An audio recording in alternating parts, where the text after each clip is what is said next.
இஸ்லாமியர்கள் வந்து வேற்று குடிமக்களா? இங்கே உள்ள மக்கள் தானே. சுருக்கமாக சொன்னால் ஊடுருவல் உடல் உறவு ரெண்டுத்துக்கும் வித்தியாசம் தெரியல பிரதமருக்கு. இப்போ சமீபத்தில் நீங்கள் ஆர்டிஐயில் போட்டு நீங்கள் எந்த கேள்வியும் கேட்க முடியாது, பதில் வர்றது இல்லை. நீங்கள் வந்து பார்த்தீங்கன்னா ஒரு மேம்போக்காக வேணால் பதில் சொல்கிறாங்க தவிர கேட்டால் முக்கியமான பிரச்சனைகள் குறித்து நீங்கள் கேள்வி கேட்டிங்கன்னா அதுக்கு பதில் வர்றது கிடையாது. எலெக்ஷன் கமிஷன் கொடுத்த அந்த நோட்டீஸ் அது வந்து கண்துடைப்பு, சரிங்களா? கிட்டத்தட்ட வந்து பிஜேபியோட கட்சி ஆஃபீஸ் மாதிரி தான் இருக்குது எலெக்ஷன் கமிஷன். இதெல்லாம் வந்து சுவமூட்டமாக எடுத்துருக்கணும். இதெல்லாம் வந்து எதிர்க்கட்சிகள் குரல் கொடுத்த பிறகு தான் அவங்க நாங்களும் இருக்கிறோன்றதை காட்டுறதுக்காக தான் இந்த நட்டாவுக்கு இந்த நோட்டீஸ் அனுப்புனது எல்லாம். பிஎம்எஸ் சொல்கிறாங்க இல்லையா, அதெல்லாம் வந்து பார்த்தீங்கன்னா பிஜேபி சார்ந்த தொழிற்சங்கங்கள். அவங்களுக்கே அங்கே வந்து பார்த்தீங்கன்னா உரிய மரியாதை கிடையாது. எல்லா தொழிற்சங்கமும் நலிவடைஞ்சிருச்சு. அங்கே வந்து தொழிலாளர்களுக்கான எந்த உரிமைகளும் இல்லை.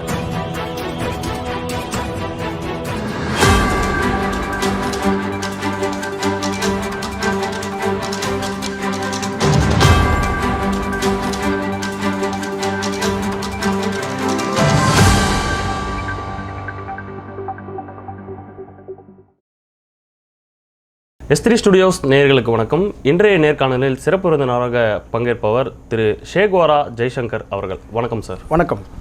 பிஜேபி கட்சியில் இருக்கவங்க காங்கிரஸ் கட்சிக்காரர்கள் வந்து அம்பேத்கர் இயற்றிய சட்டத்தை வந்து மதிக்காமல் அதை மாற்றி விடுவார்கள், தொடர்ந்து அவர்கள் ஆட்சிக்கு வந்தால் இது நடக்கும் அப்படின்ற மாதிரியான விமர்சனங்களை தொடர்ந்து வைத்து கொண்டே வருகிறார்கள்.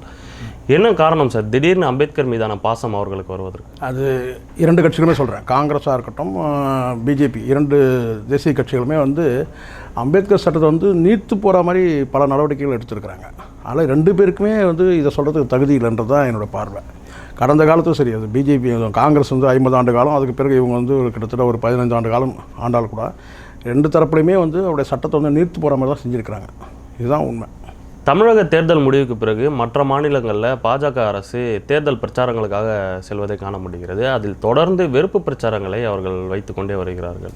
இது மாதிரியான வெறுப்பு பிரச்சாரங்கள் என்ன மாதிரி? அவங்க அதை எடுத்தால் தான் வாக்கு வாங்க முடியும். இப்போ இங்கே தமிழ்நாடு தேர்தலில் வந்து பார்த்தீங்கன்னா அமைதியாக இருந்தாங்க முதல் கட்ட தேர்தலில். இரண்டாம் கட்ட தேர்தலில் வந்து பார்த்தீங்கன்னா அங்கே உள்ள அரசியல் தட்பவெட்பம் இருக்கு இல்லையா, அங்கே உள்ள ஒரு பொலிட்டிக்கல் சுச்சுவேஷனுக்கு ஏற்ற மாதிரி கேட்டால் அங்கே வந்து ஜெய் ஸ்ரீராம் கோஷம், இது ராமர் கோயிலெலாம் இனிமேல் எடுக்க முடியாது, கட்டி முடிச்சாச்சு, சரிங்களா? இப்போ இருக்கிறவங்க ஒரே பிரச்சனைக்காக இஸ்லாமிய வெறுப்பு பிரச்சாரங்கள் எடுத்தால் இந்துக்கள் வாக்குகள் வந்து அறுவடை செய்ய முடியும் அந்த நோக்கத்துக்காக தான் அவங்க பண்ணுறாங்க. ராமர் கோயிலில் கையில் எடுக்க முடியாது சொல்கிறீங்க, ஆனால் அமித்ஷா அவர்கள் ஸ்டேஜில் சொல்லும் போது நீங்கள் போடுற ஓட்டு வந்து ராமராஜ்யத்துக்கு போடுற ஓட்டு தான் அப்படிங்கிற காலம் ஃபுல்லாக தான் சொல்கிறது. அகண்ட பாரதம் சொன்னாங்க, அகண்ட பாரதம் அமைச்சிட்டாங்களா? அங்கே வந்து பார்த்தீங்கன்னா இங்கே வந்து இருக்கிற வந்து மேற்கு மாநிலங்களில் வந்து பார்த்தீங்கன்னா வந்து புறையை கடிச்சு சாப்பிடும், இந்த நாய் எப்படி புறையை கடிச்சு சாப்பிடும், அந்த மாதிரி தான் வந்து பார்த்தீங்கன்னா சைனா வந்து கிட்டத்தட்ட அருணாச்சல பிரதேசத்தில் வந்து எவ்வளோ பகுதிகள் போச்சுன்னே தெரியாது. அப்புறம் இங்கே வந்து அகண்ட பாரதத்தை அமைச்சாங்க. இவங்க சொல்லக்கூடியதெல்லாம் ராமராஜ்யம், அகண்ட பாரதம், இதெல்லாம் வந்து டைலூட் ஆகிடுச்சு, முடிஞ்சிடுச்சு, சரிங்களா? இப்போ கடைசியாக அவங்க எடுத்துருக்கிறது இஸ்லாமிய வெறுப்பு பிரச்சாரம். இப்போ எப்போவுமே ஒரு 10 ஆண்டு காலத்துக்கு மேலே ஒரு சித்தாந்தம் நிற்காது. இப்போ நிற்கலைங்க. இவங்க என்ன தான் பேசணும், மக்கள் வந்து பார்த்தீங்கன்னா அதை கூர்ந்து கவனி. முன்னாடி வந்து ஒரு வெறித்தனம் இருந்துச்சு, இப்போ அதெல்லாம் இல்லை. ரெண்டு பக்கம் நீங்கள் பார்த்தீங்கன்னாக்கா மோடியோட ஆதரவு அலையும் இல்லை, எதிர்ப்பு அலையும் இல்லை. இந்த சைடில் வந்து பார்த்திங்கன்னா வந்து காங்கிரஸுக்கு வந்து ஆதரவு அலையும் இல்லை, எதிர்ப்பு அலையும் இல்லை, ரெண்டு பக்கமும் இருக்குது. அப்போது ஒரு இழுபறியான ஒரு சூழ்நிலை இருக்குதுன்றது தான் உண்மை. காங்கிரஸுக்கு பெரிய ஆதரவு ஆகிடுச்சுன்னு கிடையாது. இவங்களுடைய வந்து எதிர்ப்பு தான் அங்கே வந்து பார்த்தீங்கன்னா கூட்டங்கள் கூடுது. அது வந்து குஜராத்தில் இருக்கிற ராஜ்புத் கூட்டமும் சரி, இங்கே மகாராஷ்டிராவில் இருக்கிற அந்த கூட்டமும் சரி, இல்லை இவங்க வந்து பிரச்சாரத்துக்கு போகும்போது இந்தியா கூட்டணி இருக்கிற ஆதரவு கூட பார்த்திங்கன்னா இவங்களுடைய எதிர்ப்பு தான் அங்கே ஆதரவு. ஆனால் எந்த அலையும் வீசவே இல்லை. இரண்டு பக்கமும் பார்த்திங்கன்னா ஒரு இழுபறியான சூழ்நிலை இருக்குது. மோடி அவர்கள் இஸ்லாமியர்களை வந்து விமர்சிக்கும் போது நிறைய விஷயங்களை விமர்சிக்கிறாரு. அதில் குறிப்பாக காட்டமாக ஒரு விஷயங்களை சொல்கிறாரு, அதிகமாக குழந்தைகளை பெற்றுக்கொள்பவர்கள் இவர்கள் அப்படின்ற மாதிரியான ஒரு விமர்சனம் சொல்கிறாரு. தனிப்பட்ட முறையில் விமர்சிக்கக்கூடாதுன்னு நான் நினைக்கிறேன். குழந்தைகள் பெற்றுக்கிறத பற்றி அவர் பேசலாமான்னு தெரியல முதல்ல, சரிங்களா? ஒரு விஷயம் என்ன கேட்டால் அவர் லெவலுக்கு நாமளும் இறங்கிட முடியாது. பிரதமர்னால் அந்த பிரதமர் அந்த பதவிக்கு ஏற்ற மாதிரியான பேச்சுகள் இருக்கணும். இதெல்லாம் வந்து ஒரு 4ஆம் தரமான பேச்சுகள். 10 ஆண்டு காலம் இவர் என்ன பண்ணிட்டு இருந்தார்? இதே அப்போ இந்த இஸ்லாமியர் இப்போ தான் வந்து குழந்தைங்களாம் பெற்றுக்கிறாங்களா? 10 வருஷமாக பெற்றுக்கவே இல்லையா? 10 வருஷம் இவர் என்ன பண்ணுறது? இப்போ வெறும் இஸ்லாமியர்கள் மட்டும்தான் அதிக குழந்தைகள் பெற்றுக்கொள்கிறார்களா? சார் எல்லா மதத்தில் இருக்கவங்க இப்போது இது வந்து நீங்கள் இதை எடுத்து பேசினா நம்ம ரொம்ப ஆழமான ஒரு விவாதத்துக்கு கொண்டு போகணும். இந்த இருக்கிற சட்டத்தின்படி தான் அவங்க வந்து பிள்ளைகள் பெற்றுக்கிற அந்த மாதிரியான இது இருக்குது. இவர் 10 ஆண்டு காலம் இருந்தார்ல, அப்போ இவர் என்ன புதுசாக சட்டத்தை மாற்றி கொண்டு வந்தாருன்னு நான் கேட்குறேன். 10 ஆண்டு காலம் இவர் என்ன பண்ணார்? இப்போ தான் அவங்க வந்து பார்த்தீங்கன்னா வந்து நிறைய பிள்ளைகள் பெற்றுக்கிறாங்களா? இங்கே வந்து பார்த்தீங்கன்னா நான் நினைக்கிறேன் பிரதமருக்கு வந்து ஊடுருவல்னு சொல்கிறாரு. இந்த அந்த வார்த்தை நீங்கள் ரொம்ப முக்கியமாக கவனிக்கணும். அந்த கேள்வி தான் ஊடுருவல் பண்ணுறோம். ஊடுருவல்ன்றது வந்து சார் ஊடுருவல்ன்றது வந்து எப்படி சார் ஒரே நாட்டுக்குள்ளே ஒரு ஊடுருவல் நடக்கும்? பிள்ளைகள் பெற்றுக்கிற இஸ்லாமியர்கள் வந்து வேற்று குடிமக்களா? இங்கே உள்ள மக்கள் தானே. அப்போ அப்போ பிரதமர் சுருக்கமாக சொன்னால் இதை ரொம்ப நேரம் பேச முடியாது. ஊடுருவலுக்கும் உடல் உறவுக்கும் ஊடுருவல் உடல் உறவு ரெண்டுத்துக்கும் வித்தியாசம் தெரியல பிரதமருக்கு. அப்படி தான் கொண்டு போயிருந்தாங்க. ரொம்ப ஒரு கீழ்த்தரமான ஒரு கான்செப்ட் வந்து அவர் கையில் எடுத்துட்டார். இதில் தெரியுது தோல்வி உறுதின்றது தெரியுது மோடிக்கு. அதாவது இது வந்து பிஜேபிக்கு ஒரு வீழ்ச்சின்னு தெரியுது. ஆனால் ரொம்ப கீழ்த்தரமாக ரொம்ப லோக்கலாக வந்து இறங்கியிருக்கிறாருங்க. ஒரு பிரதமருக்குள்ளே அந்த கண்ணியத்தோடு பேசாமல் ஒரு குறிப்பிட்ட வந்து பார்த்திங்கன்னா நம்மளோட வாழ்ந்துட்டுருக்கிற ஒரு இஸ்லாமிய மக்களை வந்து தரம் தாழ்த்தி பேசக்கூடியது தான் இந்த மாதிரியான இந்த ஊடுருவல் சொல்கிறது. பிள்ளை பேர் வந்து மகப்பேறு வந்து பார்த்திங்கன்னா வந்து கொச்சைப்படுத்துறது. இதெல்லாம் 10 ஆண்டு காலம் இவர் என்ன பண்ணார் தான் கேள்வி. தொடர்ந்து இந்த மாதிரியான இந்துக்களுக்கும் இஸ்லாமியர்களுக்குமான வன்முறையை தூண்டும் வகையான பேச்சில் அவர்களுக்கு என்ன மாற்றம் கிடைத்திருமோன்ற ஒரு நம்பிக்கை. இது இந்து மக்களை வந்து பார்த்திங்கன்னா அங்கே இருக்கிற வடக்கன்ஸுக்கு வந்து பார்த்திங்கன்னா அறிவு இல்லை. இங்கே இருக்கிற பகுத்தறிவு அங்கே கிடையாது, படிப்பறிவும் கிடையாது. அவங்க சாதகமாக பயன்படுத்திக்கலாம். ராமர் பேரை சொல்ல ஓட்டு போட்டுருவான். இஸ்லாமியர் வந்து பார்த்தீங்கன்னா வெறுப்பு பேச்சில் பேசுவான், ஓட்டு போடுவான்ற நம்பிக்கை. இதில் கிட்டத்தட்ட 2 முறை அவங்க வந்து அறுவடை பண்ணாங்க இப்படி தான் வாக்குகளை. இந்த முறையும் முயற்சி பண்ணுறாரு. இந்த முறை கொஞ்சம் ரொம்ப லோக்கலாக இறங்கியிருக்காரு. அது காரணம் கேட்டால் வீழ்ச்சி உறுதின்றது அவருக்கு தெரிய வந்ததுனால ரொம்ப லோக்கலாக இறங்கி பேசி பார்க்குறாரு. அவ்வளோ. டெல்லியில் பஞ்சாப் விவசாயிகளை தொடர்ந்து கடந்த நாட்களுக்கு முன்னால் தமிழக விவசாயிகளும் சென்று போராட்டம் நடத்தினாங்க. டவர் மேலெல்லாம் ஏறி போராட்டம் நடத்தினாங்க. தொடர்ந்து டெல்லியை நோக்கி விவசாயிகள் போராட்டத்திற்காக படையெடுப்பது விவசாயிகளுக்கான கோரிக்கை சரியாக நிறைவேற்றப்படலை அப்படிங்கிற மாதிரி எடுத்துக்கலாமா? இல்லை அவர்கள் மீதான ஏற்கனவே விவசாயிகள் பிரச்சனை உங்களுக்கு தெரியும் இல்லையா? ஏன்னா தொடர்ந்து இருந்துகிட்டு இருக்கு. தமிழ்நாட்டிலேருந்து போகிற விவசாயிகள் போராட்டம் பண்ணாங்கன்னா முதல்ல அவங்க யாருன்னு பார்க்கணும். ஏற்கனவே இந்த ஐயா கண்ணூர் இருக்கிறார், அவர் போனாரான்னு பார்க்கணும். அவர் போனாருனாக்கா அது முழுக்க ட்ராமா தான் அது. ஆனால் பொதுவாக வந்து பார்த்திங்கன்னா விவசாயிகள் பிரச்சனை இருந்துகிட்டு தான் இருக்குது. இந்த ஆட்சி மீண்டும் வந்தாலும் அந்த பிரச்சனை இருக்கும். தமிழ்நாட்டிலேருந்து போன விவசாயிகள் அப்படி சொல்லி பிரித்து பார்க்க வேண்டியதில்லை.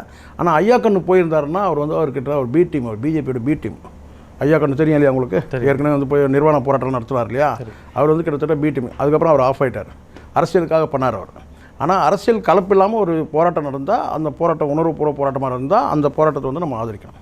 இல்லை, தொடர்ந்து மத்திய அரசுக்கிட்ட இருந்து விவசாயிகளுக்கான எந்த ஒரு செவிசார்ப்பும் சரியாக நடக்கலை அப்படின்னு எடுத்துக்க முடியுமா? இதை கண்டிப்பாக சார். முழுக்க வந்து பார்த்தீங்கன்னா விவசாயிகளுக்கு நீங்கள் இருக்காங்க. இப்போ நீங்கள் இன்னொரு படி மேலே இவங்களாம் இன்னும் போராட்டத்தில் இறங்க. விவசாயிகள் கடந்து இந்த தொழிற்சங்க சட்டம்னு இருக்குது பார்த்தீங்களா? அந்த தொழிலாளர்களுக்கு தேவையான அந்த நல சட்டங்கள் அது எல்லாமே நீர்த்து போயிடுச்சு.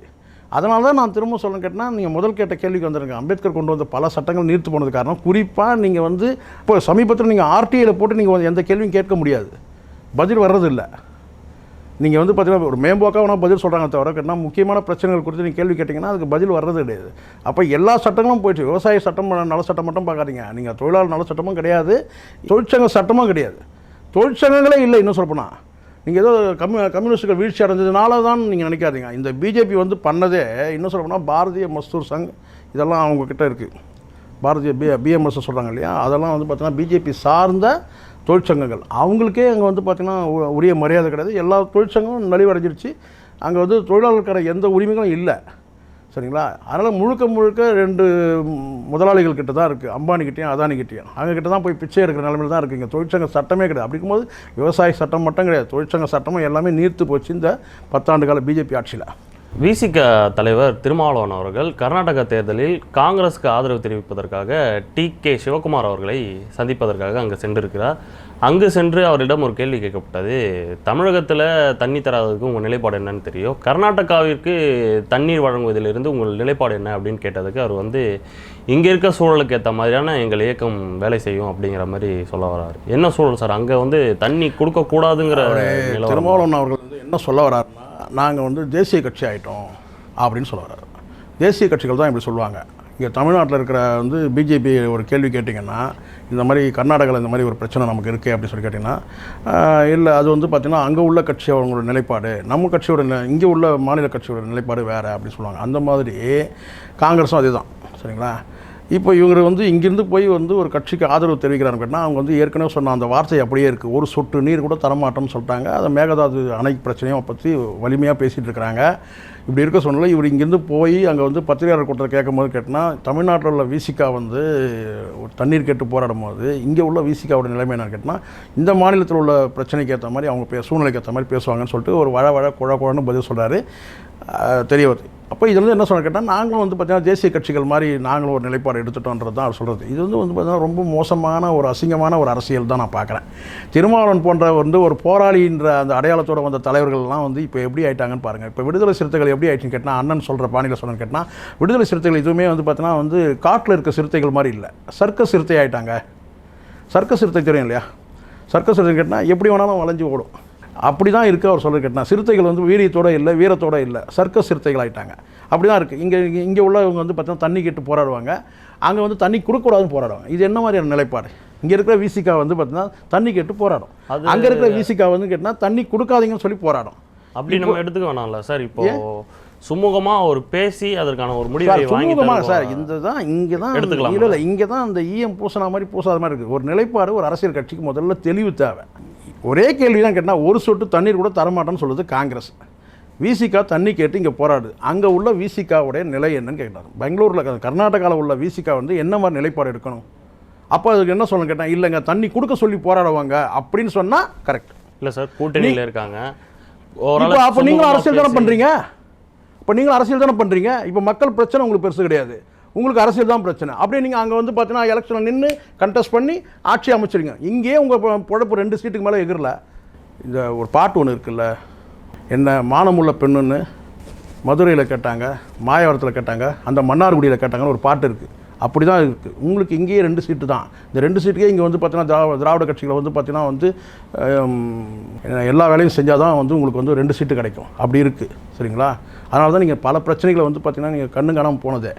அது வேங்கவியல் பிரச்சனையாக இருக்கட்டும், அது நாங்குநேரி பிரச்சனையாக இருக்கட்டும், எல்லாத்துக்கும் வந்து பார்த்தீங்கன்னா வந்து கிட்டத்தட்ட வந்து தேர்தல் உடன்படிக்கை இல்லை, உடன்கட்டை ஏறுற மாதிரி போனீங்க. அதனால தான் இந்த 2 சீட்டோடு நிற்கிறீங்க. உங்களுக்கே இங்கே 2 சீட்டாக நிலைமை. இது தாண்டி நீங்கள் வந்து மாற்று மாநிலங்களில் நீங்கள் தாராளமாக கட்சியை வளங்க. ஆனால் நம்ம உரிமை என்ன? நீங்கள் எங்கேருந்து வந்தீங்க, எங்கேருந்து ஆரம்பிச்சிங்க? விசிகான்ற கட்சி எங்கேருந்து? தமிழ்நாட்டில் தானே தொடங்குச்சு. அப்போ தமிழ்நாட்டு மக்களுடைய வந்து பார்த்தீங்கன்னா உரிமைகளை அடகு வச்சுருவீங்களா? இன்னொரு மாநிலத்து பிரச்சனை வரும்போது அங்கே கட்சி வளர்ந்துருமா உங்களுக்கு? இது ஒரு மோசமான நிலைப்பாடு சார். திருமாவளவன் போன்றவர்கள் வந்து பார்த்தீங்கன்னா, ஏன் இவன் வந்து பார்த்தீங்கன்னா வந்து கிட்டத்தட்ட வயது மூப்படைஞ்சு ஒரு முதிர்ச்சியான ஒரு அரசியல் பண்ணக்கூடியவங்க வந்து கேட்டிங்கன்னா, ஏன் இப்படியான நிலைப்பாடு எடுக்கிறாங்க? ஏன் இந்த தடுமாற்றம்? இவங்களை யாராவது கூப்பிட்டாங்களாங்க? இவங்க போய் இவங்க பிரச்சாரம் பண்ணணுன்னா காங்கிரஸ் ஜெயிச்சிடும் இல்லை, இல்லைனா தோற்றுரும். எதுக்காக நீங்கள் வந்து இப்போ நல்லா தெரியும், ஒரு சொட்டு தண்ணீர் கூட தரமாட்டோன்னு தெரியும். நீங்கள் அவங்கள போய் நீங்கள் வந்து கட்டி அணைக்கிறீங்கன்னா, அப்போ உங்களுடைய நீங்கள் என்ன மாதிரி அரசியல் பண்ணுறீங்க? நீங்கள் சொல்லுங்கள். இது நீங்கள் எப்போ செஞ்சுருக்கணும்? ஒரு வாரம் முன்னாடி போயிருக்கணும். இங்கே தேர்தலுக்கு முன்னாடி போய் செஞ்சுருக்கணும்.